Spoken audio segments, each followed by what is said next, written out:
Why hello, and welcome back to another episode of Voice of the Rings. I am host and guide Zollin Ironshield, and today on a LOTRO guide, I want to tell you guys something about the stories and the music of the Lord of the Rings Online. And why is the Lord of the Rings Online? What are some of the best aspects of it? What are some of the most fun things about it? And I did a video on this, right? The good things about Lord of the Rings Online. I just did one the other day, and then I realized I didn't say two of the best things about the game. They blew my mind because I always realize they're the best things, so I didn't think about putting them in my last video. So, in today's video, we're gonna talk about it real quick, real fast. I don't wanna make this very long, but I wanna talk about the music of the Lord of the Rings Online and the stories. That is some of the biggest reasons to play this game, you guys. You hear this music right now? So, this is the music done by Chance Thomas, who is a fantastic composer, and I will have him on our channel for an interview. He has already agreed to that, so that'll be exciting for the future. Might already be on the channel. You might already want to go check the playlist, A Lord of the Rings Inkling, which will be my interview playlist. But until that time, my friends, we are on a LOTRO Guide playlist today, and we are going to go ahead and log in, and I want to just talk about the stories now. So the music of this game, you guys, it is some of the most iconic and best music. Now, there's another game that is very iconic for me, the music in World of Warcraft. Okay, I'm going to throw it out there. I love the music in World of Warcraft. Beautiful composer music of that game too. But now, that is, I'm putting that on par, right? Because everyone loves World of Warcraft's music, right? I've never heard someone say they don't like it, all right? So now, as someone else who likes, it's a little bit different style, but the Lord of the Rings Online music, it is just the best, you guys. I love this music. I've loved it for a long time. It's iconic. It sounds, I mean, listen to the sounds right now. It is Bree. We are in Bree, all right? So, it is iconic music, you guys. I just absolutely love it. It's fantastic. But now, I could keep going on and on about the music. Just go and listen. Just go find a soundtrack. Go find the soundtrack for the Mines of Moria, which is pretty good, or just Eriador, the original areas, Bree, the Shire. I will say this for the music, when I did an in-person interview with the composer Chance Thomas, and I asked him, what made you think of the Shire music, right? Like, what did you enjoy about that Shire music? And I will show you the piece I'm talking about right now. I said, did you get inspiration from Howard Shore when you did that? I asked him, and he said, no, I had never actually heard the music from the movies. He said one of the big reasons is he read the same book, he drank from the same Kool-Aid, Tolkien's story, right? Which kind of gave him that beautiful idea of the music. And here is the music I'm talking about right here. So let's, right here. This music. Just awesome. It's awesome.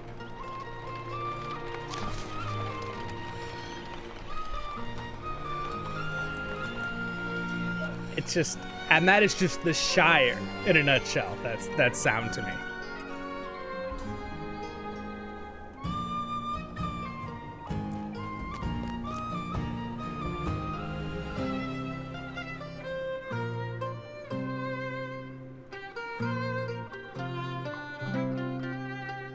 All right, that's the Whet Your Appetite. There you go, you've heard it. All right, and now let's bring up some of other music that I love from the region of Thorin's Gate. This is some background music. We'll let this play when it turns on.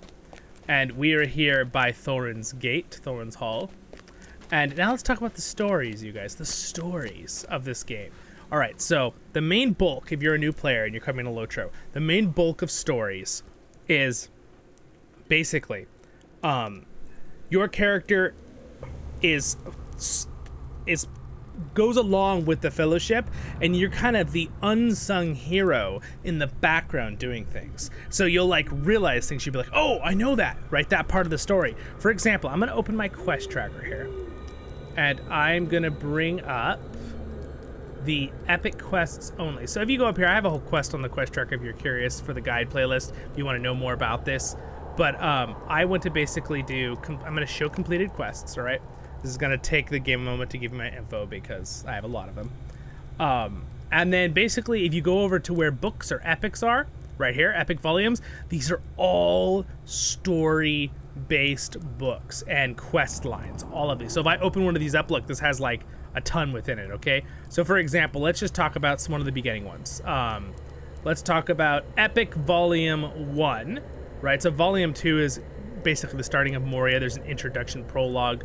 Let's just talk about Volume 1, okay? Right here. So if we open up something like, all right, right here, Stingers in the Darkness, right? Basically, it'll explain everything we did in these quests. I can blow it up really big if you'd like to see the wording. But the stories are awesome, you guys. No matter where you start, as a dwarf, hobbit, there's different places. A lot of them, once you start the beginning prologue and intro, it'll then bring you into the story that everyone does, basically. No matter what race you play in the game, you'll end up doing the same chapters or quests or prologues or books. There's a couple different terms for the main ones. I always tell you guys in my guide videos, follow them. They'll help guide you through the game. But they are fantastic, you guys. You meet people like Constable Underhill, which is a hobbit, and Strider, which you all know as Aragorn, right? The Black Riders, and then the Craven you have to worry about, and you help Underhill, and it keeps telling you, here's just gives you some dialogue and stuff, right? But anyway, you get to meet Goldberry and Tom Bombadil, which you don't see in the movies, right? The stories just go on and on and on, and it's just like, after a while, they're so well done and they're so well written that you feel like even the ones that they're like sidelines, you feel like they're now part of the story, like part of the actual Lord of the Rings, right? For you like live them, right? You're now like, oh, well, the reason that Aragorn was able to get his sword reforged was because I, or you, doing the story, your character, went and helped talk to some of the rangers in Evendim, the lake area, to actually find the right person to help reforge it, right? And like find the material you needed to reforge it, the elves needed. All that kind of stuff. So there's so much cool stuff, you guys. There's really so much. I'm gonna run inside because the music inside Thorin's, right now it's not really turning on music, but if I load into a new area, it will. So here's some iconic music of Thorin's Gate. But again, you guys, the stories in this game, the stories are so magnificent. I don't want to make this video really, really long, so because I'm just basically talking about the music and the stories of Lord of the Rings Online.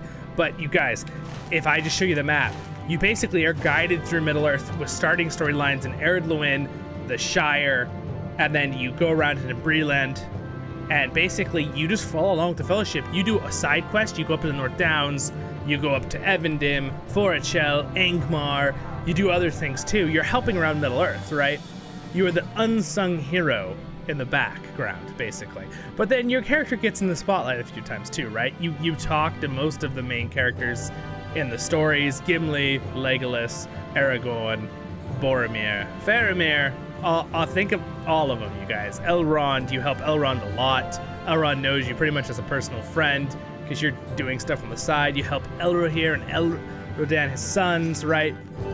You head down into a region, then you get to the walls of Moria, you start the whole Moria thing, you learn about what happened to Balin and his expedition, you're helping the Iron Garrison and basically reclaim Moria, which is really an epic storyline. I'm doing that right now in my LOTRO Tale. If you want to know anything about the storylines without playing the game, you can come watch my LOTRO Tale or LOTRO Adventure, right? My playlists, my main content on the channel. I do voiceovers going through a lot of those main stories. So that's the goal of my channel. But this is more of a guide video for you guys. And then you move in to do Lothlorien, and then from there it puts you into Mirkwood, and then you move down with stories into Rohan. You help at Edoras, you help at Helm's Deep, you get caught in the battle at Helm's Deep, right? It's really cool. You help with Isengard, Fangorn Forest, then you move into Gondor, and again, these simple little tunes, these music in the back, right? They're just so simple, but like, does that not give you the feeling of being in a little dwarven land? Just where you're walking around in Middle-earth. I just love it. Just a little clarinet piece, just so nice. Anyway, the music is just iconic. Once you've heard it a few times, it'll become nostalgic for you, right? It's nostalgic for me because I've played it for so many years. Again, reason why I used a comparison like World of Warcraft for people who maybe have played that when they were younger. I played that with my cousins too. Again, I played a lot more time into this game when I was young, though. but I have played World of Warcraft 2, so I know about that game, and I love the music in that game. So again, that's a kudos and bonus to both games. This game also has fantastic music, you guys. Lord of the Rings Online. Just look up some of the soundtracks on YouTube. They're really, really good. You look up the original soundtracks are the ones that are from the Shadows of Angmar, the original game when it came out, okay? Right? So that's a lot of the music that I really love. But the new Moria music's amazing. The Rohan soundtrack is amazing. Again, you also look up Chance Thomas. That music will come up too on iTunes and stuff as well. But again, guys, music and the everything. Thank you for listening to me. If you listened this whole time, 10 minutes, thank you. The music, the stories, this game is completely worth playing just for those. Again, this isn't even a video about, in my other video I talked about how they're doing graphic updates and all those other things, which is great, but it's an art style, the graphics. It's not gonna be, the game isn't gonna be for everyone, I understand that. But if you're someone who likes Lord of the Rings, you like Tolkien's works, you like Peter Jackson adaptations, you like the stories of Lord of the Rings and the feeling, the Lord of the Rings Online is one of the best games that has ever caught the feeling of Lord of the Rings for me. I like all the other games too. I've enjoyed Shadows of Mordor, I've enjoyed the Battle for Middle-earth, which is a great one, right? Back in the day, the original GameCube and PlayStation games with, you know, the Two Towers, Return of the King games. All of those are amazing games. The Gollum game we'll be playing on the channel. That's coming out soon. That's not even out yet. All cool games. But I have to say, you guys, Lord of the Rings Online really catches the feel that Tolkien, I feel like they did the justice to Tolkien's works. I have a feeling that Tolkien, even though he wasn't much of a person for, I don't know. I'm not going to say that because I think he probably would have liked this game. I think he would have respected that they making his world into a virtual thing, right? Now, again, in his imagination, I'm sure he wanted it to be purely an imagination of a real feeling in your mind of his story. But I still think he would have appreciated this game. The music, the storytelling, following his story, following his lore, adding to things, but at the same time not hurting anything, right? Because that's the big thing for a lot of us Tolkien fans. We love building in the world that he created, this massive world for us to work in, but we don't want to break it. So we don't want to ruin it. We don't want to change things that Tolkien did because we like what Tolkien did. That's why we respect him, right? But they did a great job of this game. Storytelling is fantastic. It's 10 out of 10, if not 11 out of 10, which is not a thing, but you know what I'm saying. And the music in this game is just iconic. Like, I get shivers sometimes, like you do with the Lord of the Rings movie music. I get that with this game, because it's something I've lived in, and it's just beautifully well done. It's always perfect in the moment. Just the sound and quality you need for that area you're in the game. So again, if that doesn't make you want to have a try of the game, there's my guide on the great storytellings and musics in the game. And again, if you want a full guide talking through the stories, I can, but really I think you should play it and live it. It's self-explanatory. It really pulls you through the game. And again, if you're curious, you can always go watch my LOTRO tale to see some of it. Again, I've refined my craft, my voiceovers. You can watch my recent videos if you want, or go back right to the beginning because they're still good. I watch them now and I go, I'm better now. But yes, you guys have a wonderful day in Middle-earth, and I'll see you in the next episode of Voice of the Rings. Thank you so much to my wonderful Patreons for your support. It means the world to me. Subscribe button's there if I earned it, you guys. And you want to come play with me on Crick Hollow, links are down there. And I got Facebook and Twitter. And the next episode guide will be up there. And my main content, LOTRO Tales, right over there if you want to check it out. You guys have a wonderful day in Middle-earth. I'll see ya. Great music. Great stories. Come play. Ha ha ha. Baruch Kazad, Kuzad, I menu. Baruch Kazad!